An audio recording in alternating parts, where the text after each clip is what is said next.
NDPS मध्ये मकोका अंतर्गत कारवाई करण्यासाठी पहिल्यांदा एक कायदा आणण्यात आला होता, ज्यानंतर आज पहिल्यांदा मुंबई पोलिसांच्या अँटी नार्कोटिक्स सेलकडनं एनडीपीएस मध्ये मकोका अंतर्गत कारवाई करण्यात आलेली आहे। आपल्याबरोबर अँटी नार्कोटिक्स सेलचे डीसीपी नवनाथ ढवळे आहेत, ज्यांच्याकडनं जाणून घेऊया कशा प्रकारे संपूर्ण कारवाई करण्यात आली। सर, मकोका अंतर्गत ही कारवाई करण्यात आली, एनडीपीएस मध्ये पहिल्यांदा महाराष्ट्रामध्ये ही कारवाई झालेली आहे अशा प्रकारची, काय आहे संपूर्ण प्रकरण, कशा प्रकारे ही कारवाई करण्यात आली? बांद्रा अँटी नार्कोटिक्स सेल जे युनिट आहे त्यांनी 7/8/2025 रोजी एक गुन्हा दाखल केला होता की ज्याच्यामध्ये 766 ग्रॅम एमडी अंमली पदार्थ जप्त करण्यात आला होता।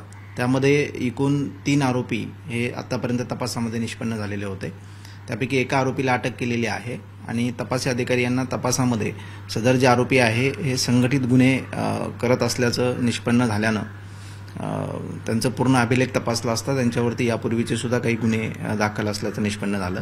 त्यानुसार नुकतंच महाराष्ट्र शासनाने 31 जुलैला एक नोटिफिकेशन प्रसिद्ध केलेलं आहे की ज्यामध्ये नार्कोटिक्स जे अंमली पदार्थांची विक्री किंवा तस्करी करणारे जे गुन्हेगार आहेत त्यांना मोक्काचे जे काही सेक्शन्स आहेत ते अट्रॅक्ट होतील अशा प्रकारचं नोटिफिकेशन प्रसिद्ध करण्यात आलं होतं। त्याचा आधार घेऊन सदर जो गुन्हा आहे याच्यामध्ये मोक्काचे सेक्शन्स वाढवण्यात आलेले आहेत आणि या अनुषंगानं पुढील तपास सुरू आहे। सर, नेमकं कशा प्रकारची प्रोसेस आहे, कशा प्रकारे प्रोसिजर केली जाते की एनडीपीएस मध्ये मकोका अंतर्गत जी कारवाई झाली आहे?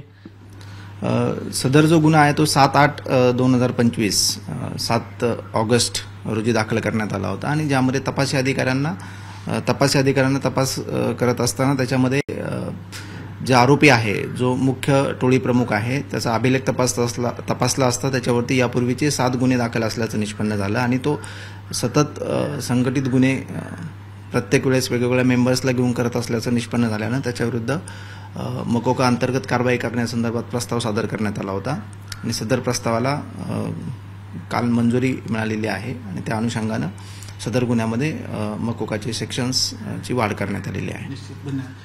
निश्चितच तर या सगळ्यांमुळे कुठेतरी आहे ड्रग्ज पेडलर आणि त्यांच्या सिंडिकेटवर आळा घालण्यास मदत होईल आणि याला सुरुवात कुठेतरी मुंबई पोलिसांच्या अँटी नार्कोटिक्स सेलकडनं करण्यात आलेली आहे।